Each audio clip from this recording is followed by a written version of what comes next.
This is the story of a man named Stanley. Stanley worked for a company in a big building where he was employee number 427. Employee number 427's job was simple. He sat at his desk in room 427 and he pushed buttons on a keyboard. Orders came to him through a monitor on his desk, telling him what buttons to push, how long to push them, and in what order. This is what employee 427 did every day of every month of every year. And although others might have considered it soul-rending, Stanley relished every moment that the orders came in, as though he had been made exactly for this job. And Stanley was happy. And then one day, something very peculiar happened. Something that would forever change Stanley. Something he would never quite forget. He had been at his desk for nearly an hour when he realized that not one single order had arrived on the monitor for him to follow. No one had showed up to give him instructions, call a meeting, or even say hi. Never in all his years at the company had this happened, this complete isolation. Something was very clearly wrong. Shocked, frozen solid, Stanley found himself unable to move for the longest time. But as he came to his wits and regained his senses, he got up from his desk and stepped out of his office. All of his co-workers were gone. What could it mean? Stanley decided to go to the meeting room. Perhaps he had simply missed a memo.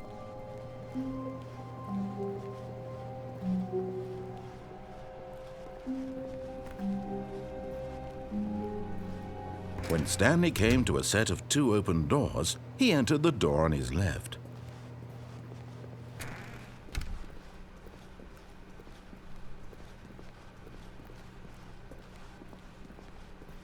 Yet there was not a single person here either. Feeling a wave of disbelief, Stanley decided to go up to his boss's office, hoping he might find an answer there.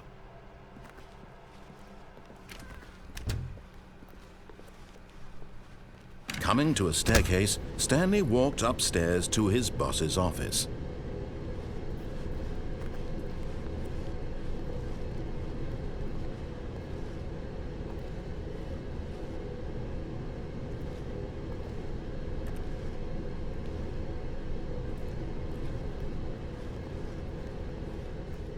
But Stanley just couldn't do it. He considered the possibility of facing his boss. Admitting he had left his post during work hours, he might be fired for that. And in such a competitive economy, why had he taken that risk? All because he believed everyone had vanished? His boss would think he was crazy. And then something occurred to Stanley. Maybe, he thought to himself, maybe I am crazy. All of my co-workers blinking mysteriously out of existence in a single moment for no reason at all? None of it made any logical sense. And as Stanley pondered this, he began to make other strange observations. For example, why couldn't he see his feet when he looked down? Why did doors close automatically behind him wherever he went? And for that matter, these rooms were starting to look pretty familiar. Were they simply repeating? No, Stanley said to himself, this is all too strange. This can't be real. And at last, he came to the conclusion that had been on the tip of his tongue. He just hadn't found the words for it. "I'm dreaming!" he yelled. "This is all a dream." Oh, what a relief Stanley felt to have finally found an answer, an explanation. His co-workers weren't actually gone. He wasn't going to lose his job. He wasn't crazy after all. And he thought to himself, I suppose I'll wake up soon. I'll have to go back to my boring real-life job pushing buttons. I may as well enjoy this while I'm still lucid. So, he imagined himself flying and began to gently float above the ground. Then he imagined himself soaring through space on a magical starfield, and it too appeared. It was so much fun, and Stanley marveled that he had still not woken up. How was he remaining so lucid? And then perhaps the strangest question of them all entered Stanley's head. One he was amazed he hadn't asked himself sooner. Why is there a voice in my head dictating everything that I'm doing and thinking? Now the voice was describing itself, being considered by Stanley, who found it particularly strange. I'm dreaming about a voice describing me, thinking about how it's describing my thoughts, he thought. And while he thought it all very odd and wondered if this voice spoke to all people in their dreams, the truth was that, of course, this was not a dream. How could it be? Was Stanley simply deceiving himself, believing that if he's asleep, he doesn't have to take responsibility for himself? Stanley is as awake right now as he's ever been in his life. Now, hearing the voice speak these words was quite a shock to Stanley. After all, he knew for certain, beyond a doubt, that this was in fact a dream. Did the voice not see him float and make the magical stars just a moment ago? How else would the voice explain all that? This voice was a part of himself too. Surely, if he could just... He would prove it. He would prove that he was in control, that this was a dream. So he closed his eyes gently, and he invited himself to wake up. He felt the cool weight of the blanket on his skin, the press of the mattress on his back, the fresh air of a world outside this one. Let me wake up, he thought to himself. I'm through with this dream. I wish it to be over. Let me go back to my job. Let me continue pushing the buttons. Please, it's all I want. I want my apartment and my wife and my job. All I want is my life exactly the way it's always been. My life is normal. I am normal. Everything will be fine. I am okay.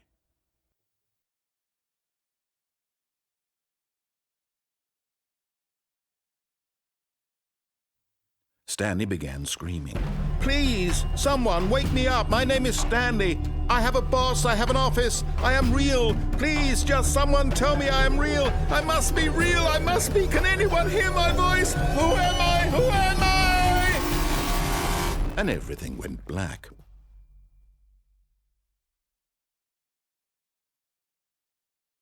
This is the story of a woman named Mariella. Mariella woke up on a day like any other. She arose, got dressed, gathered her belongings, and walked to her place of work. But on this particular day, her walk was interrupted by the body of a man who had stumbled through town talking and screaming to himself, and then collapsed dead on the sidewalk. And although she would soon turn to go call for an ambulance, for just a few brief moments she considered the strange man. He was obviously crazy. This much she knew. Everyone knows what crazy people look like. And in that moment, she thought to herself how lucky she was to be normal. I am sane. I am in control of my mind. I know what is real and what isn't. It was comforting to think this, and in a certain way, seeing this man made her feel better. But then she remembered the meeting she had scheduled for that day. The very important people whose impressions of her would affect her career, and by extension, the rest of her life. She had no time for this, so it was only a moment that she stood there, staring down at the body. And then she turned and ran.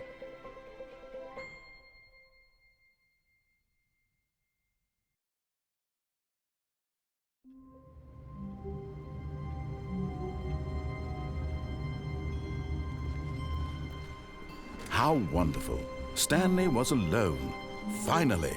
This is great, he thought to himself. This is what I've wanted all along. I got what I wanted.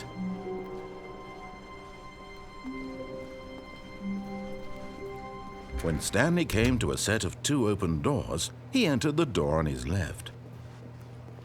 This was not the correct way to the meeting room, and Stanley knew it perfectly well.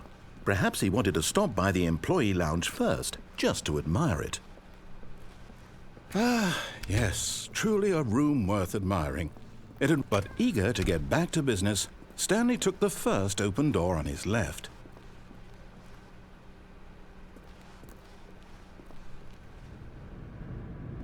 Stanley was so bad at following directions, it's incredible he wasn't fired years ago. Look, Stanley, I think perhaps we've gotten off on the wrong foot here. I'm not your enemy, really, I'm not. I realize that investing your trust in someone else can be difficult, but the fact is that the story has been about nothing but you all this time. There's someone you've been neglecting, Stanley. What? Really? I was in the middle of something. Do you have zero consideration for others? Are you that convinced that I want something bad to happen to you? Why, I don't know how to convince you of this, but I really do want to help you, to show you something beautiful. Look, let me prove it. Let me prove that I'm on your side. Give me a chance. Now listen carefully, this is important. Stanley walked through the red door. Aha, perhaps you misunderstood. Stanley walked through the red door. I still don't think we're communicating properly. Stanley walked through the red door. Oh, thank God you are willing to listen to me. Do you see that I really have wanted you to be happy all this time? The problem is all these choices. The two of us always trying to get somewhere that isn't here. Running and running and running, just the way you're doing right now. Don't you see that it's killing us, Stanley? I wanted to stop. We would both be so much happier if we just stopped. And I think I have a solution. Here, let me show you.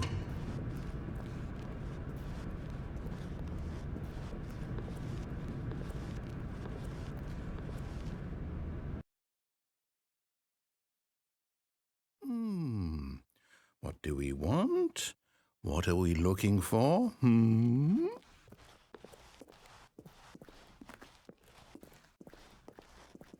Here. Yes. Oh, it's beautiful, isn't it? If we just stay right here, right in this moment with this place, Stanley... No, wait. Where are you going? Oh, no. Stay away from those stairs. If you hurt yourself, if you die, the game will reset. We'll lose all of this. Please, no, Stanley, let me stay here. Don't take this from me. No! Oh, thank God you lived. You had me worried there for a moment. Now, can we... No, what are you doing, Stanley? Please, I'm asking you not to take this away from me. I can't go back to what I was before. If you die, we'll both go back. Why are you doing this?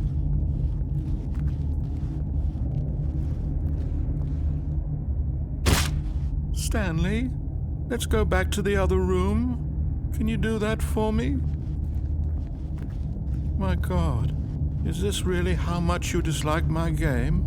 That you'll throw yourself from this platform over and over to be rid of it? You are literally willing to kill yourself to keep me from being happy. Am I reading the situation correctly? Or maybe you're just getting a kick out of it. I don't know anymore. I just wanted us to get along. But I guess that was too much to ask. It looks like you wanted to make a choice after all. Well, this one is yours.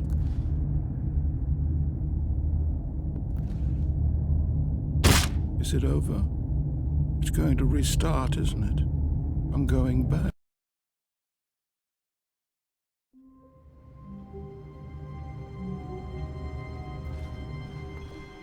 Even now, Stanley's office was a distant memory. What did it look like? There was a computer, perhaps, and a painting. Was it a painting or a photo? He could no longer recall. When Stanley came to a set of 2 open doors, he entered the door on his left. This was not the correct way to the meeting room, and Stanley knew it perfectly well. Perhaps he wanted to stop by the employee lounge first, just to admire it. Wow, yes, this room. What a beautiful room. What a gorgeous, gorgeous room. Thank goodness Stanley had taken this detour on his way to the meeting room. But eager to get back to business, Stanley took the first open door on his left. And so he detoured through the maintenance section, walked straight ahead to the opposite door, and got back on track.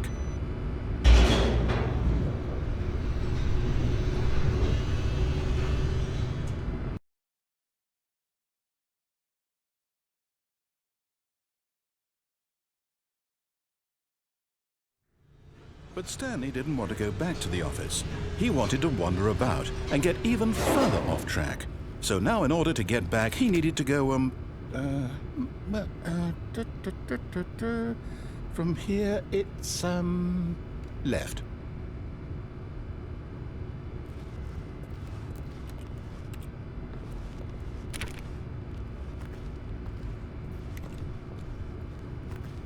Oh, no, it's to the right, my mistake.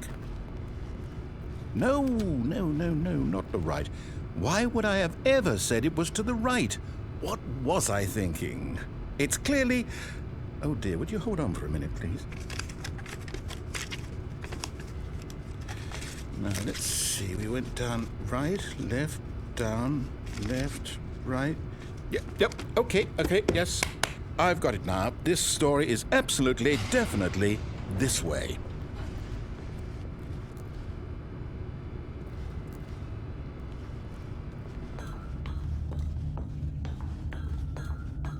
No. This isn't right at all. You're not supposed to be here yet. This is all a spoiler. Quick, Stanley, close your eyes. Okay. We just have to get back to, oh, who am I kidding? It's all rubbish now. The whole story completely unusable. How about, rather than waste my time trying to salvage this nonsense, we'll just restart the game from the beginning. And this time, suppose we don't wander so far off track, Okay, from the top.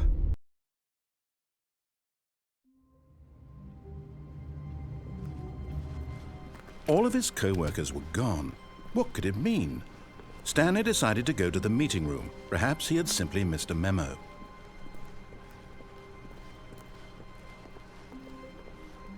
When Stanley... Wait, what? No, I restarted. I swear I definitely restarted the game over, completely fresh. Everything should be... Oh, did something change? Stanley, did you change anything when we were back in that room with all the monitors? Did you move the story somewhere or... Hold on. Why am I asking you? I'm the one who wrote the story. It was right here just a minute ago. I know for sure that it's here somewhere. Okay, then. It's an adventure. Come, Stanley. Let's find the story.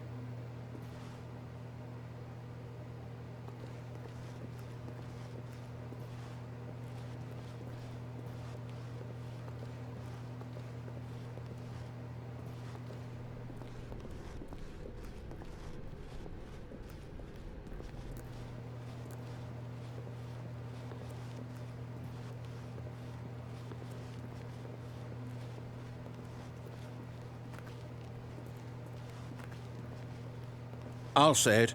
This is the worst adventure I've ever been on. I can promise you there definitely was a story here before. Do we need to restart the game again? Well, I find it unlikely that we'll ever progress by starting over and over again, but it's got to be better than this. Okay, let's give it a shot. Why not?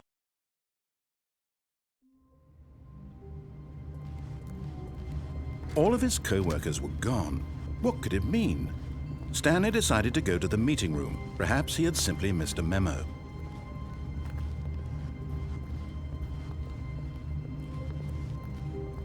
Okay, yep, it's worse. I might be remembering this wrong. It's possible the story is back where we just came from.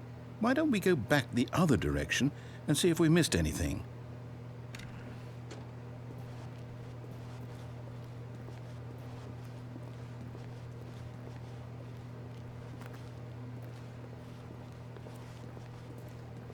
Aha!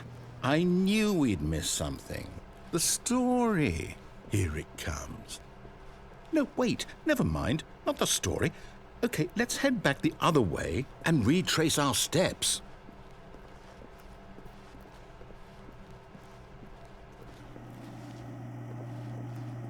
Now this... Well, I'll be honest, I don't recognize this place at all. Is this the story? I don't think so. I can't quite recall, but I believe my story took place in an office building. Is that correct? Do you remember, Stanley? Well, do you know what? Since I've completely forgotten what we were supposed to be doing, how about this? You win! Congratulations! I know you put in a lot of hard work, and it really paid off, so good job. Oh, no. No, I don't feel right about this at all. We both know you didn't put in any actual work for that win. Some people win fair and square, and this was not one of those situations. Okay, I'm getting weirded out by whatever this place is. I don't care what might happen this time.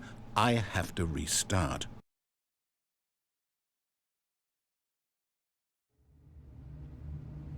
All right, I've got a solution. This time, to make sure we don't get lost, I've employed the help of the Stanley Parable adventure line. Just follow the line. How simple is that? You see, the line knows where the story is. It's over in this direction. Onward, Stanley, to destiny. Though, here's a thought. Wouldn't wherever we end up be our destination, even if there's no story there? Or to put it another way, is the story of no destination still a story? Simply by the act of moving forward, are we implying a journey such that a destination is inevitably conjured into being via the very manifestation of the nature of life itself? Whoa. Hang on. That got a bit weird back there. Well, I'd like to apologize. Not sure where I was going with all that. You know what? I think what we need right now is a bit of music to lighten the mood.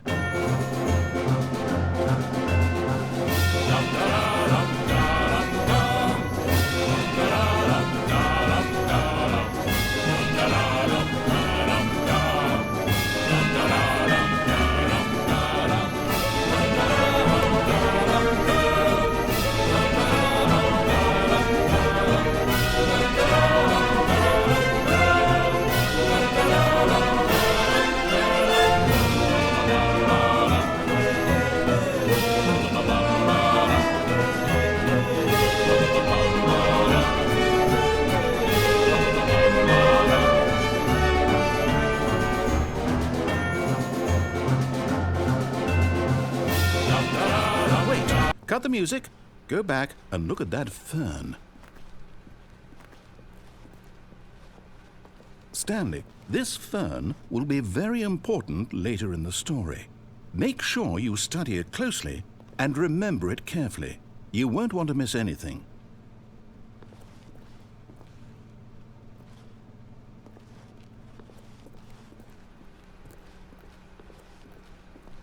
Wait, what?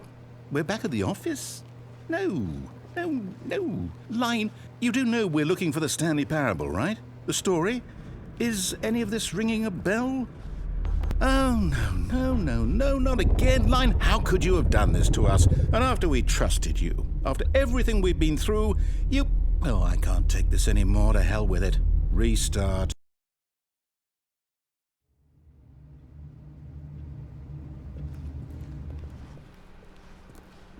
You know what, Stanley? I say forget the adventure line. What's it ever done for us? We're intelligent people, right? Why can't we make up our own story? Something exciting, daring, mysterious. Ooh, this all sounds perfectly doable. Why don't we simply start wandering in, well, I don't know. How about this direction?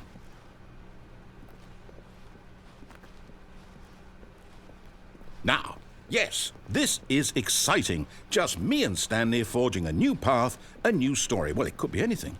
What do you want our story to be? Go wild. Use your imagination. Whatever it might be, Stanley, I'm ready for it. Oh, no, not you again. Stanley, I'd also like to veto the line from having any role in our awesome new story. No lines or monitor rooms. Just don't acknowledge it, and we should be fine.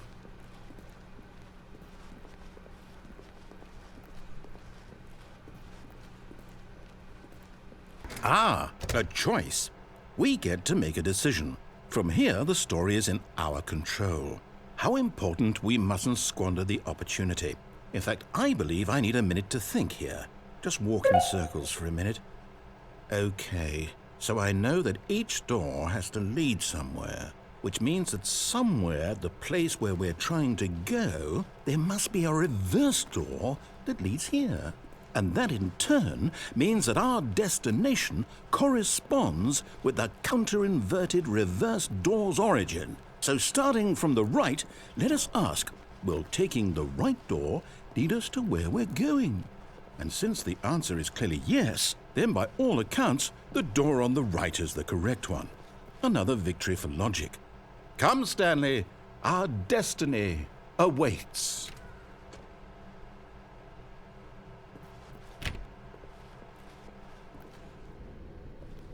Oh, hold up, what's this? The confusion ending. You're telling me that's what this is? It's all one giant ending? And we're supposed to restart the game, what, eight times? That's really how all this goes? It's all determined? So now, according to the schedule, I restart again. Then what? Am I just supposed to forget? Well, what if I don't want to forget? My mind goes blank simply because it's written here on this thing, wall. Well, who consulted me? Why don't I get to decide? Why don't I get a say in all of this? Is it really? No, it can't be. I don't want it to be. I don't want the game to keep restarting. I don't want to forget what's going on. I don't want to be trapped like this. I won't restart the game. I won't do it. I won't do it. I won't do it. And the timer stopped? Does that mean, did we do it? Did we break the cycle? The, whatever it is that made this schedule? How would we even know? Will someone come for us? Will something happen? So, okay. I guess now we just wait, you know. I suppose in some way that this is a kind of story, wouldn't you agree? I'm not quite sure if we're in the destination or the journey, though they're always saying that life is about the journey and not the destination, so I hope that's where we are right now. We'll find out, won't we? Eventually. Well, in the meantime...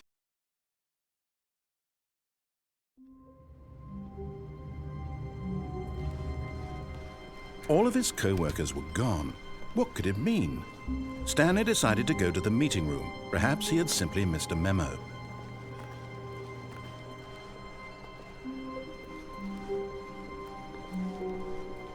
When Stanley came to a set of 2 open doors, he entered the door on his left. This was not the correct way to the meeting room, and Stanley knew it perfectly well. Perhaps he wanted to stop by the employee lounge first, just to admire it. The lounge was sublime, a work of art. What was it about this room that called so deeply and so personally to Stanley? Its grace? Its subtle charm? No.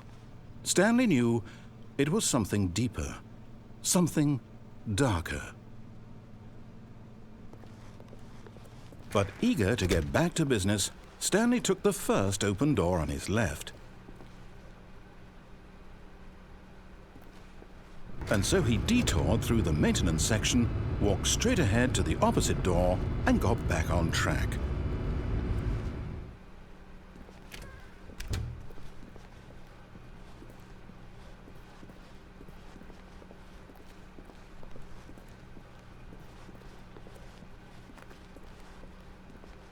Yet there was not a single person here either. Feeling a wave of disbelief, Stanley decided to go up to his boss's office, hoping he might find an answer there. Coming to a staircase, Stanley walked upstairs to his boss's office.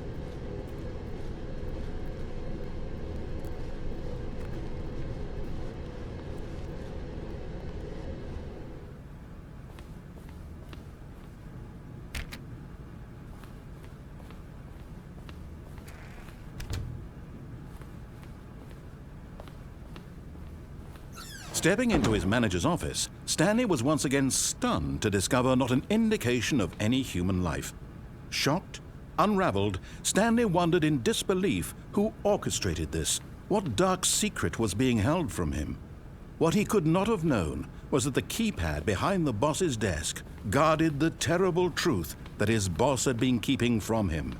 And so the boss had assigned it an extra secret PIN number, 2845. But of course, Stanley couldn't possibly have known this. Yet incredibly, by simply pushing random buttons on the keypad, Stanley happened to input the correct code by sheer luck. Amazing. He stepped into the newly opened passageway.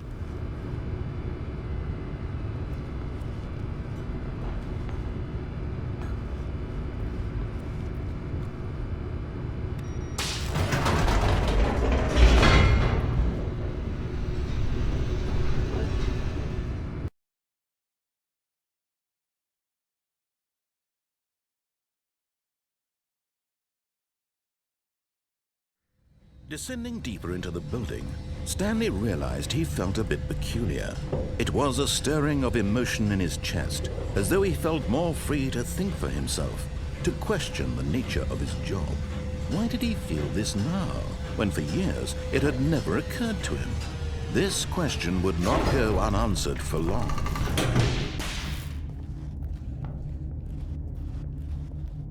Stanley walked straight ahead through the large door that read Mind Control Facility. Although this passageway had the word Escape written on it, the truth was that at the end of this hall, Stanley would meet his violent death. The door behind him was not shut. Stanley still had every opportunity to turn around and get back on track. At this point, Stanley was making a conscious, concerted effort to walk forward and willingly confront his death.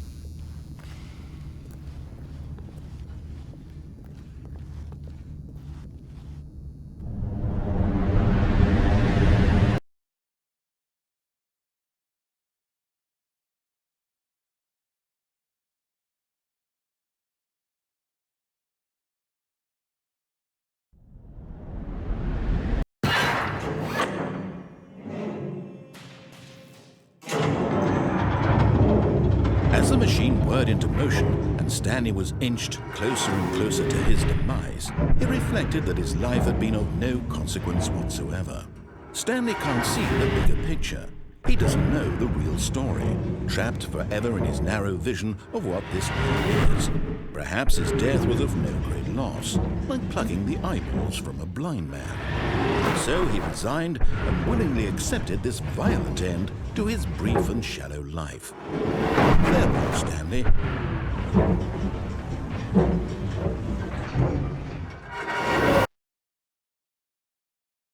"Farewell, Stanley," cried the narrator, as Stanley was led helplessly into the enormous metal jaws. In a single visceral instant, Stanley was obliterated as the machine crushed every bone in his body, killing him instantly.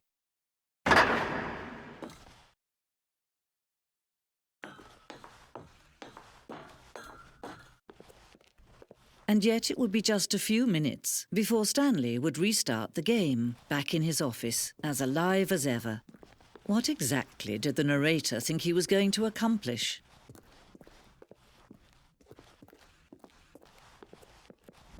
When every path you can walk has been created for you long in advance, death becomes meaningless, making life the same. Do you see now? Do you see that Stanley was already dead from the moment he hit start?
Oh, look at these two. How they wish to destroy one another.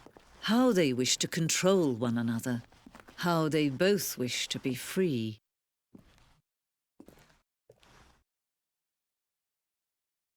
Can you see? Can you see how much they need one another? No, perhaps not. Sometimes these things cannot be seen. But listen to me. You can still save these two. You can stop the program before they both fail. Push escape and press quit. There's no other way to beat this game. As long as you move forward, you'll be walking someone else's path. Stop now and it'll be your only true choice. Whatever you do, choose it. Don't let time choose for you. Don't let time...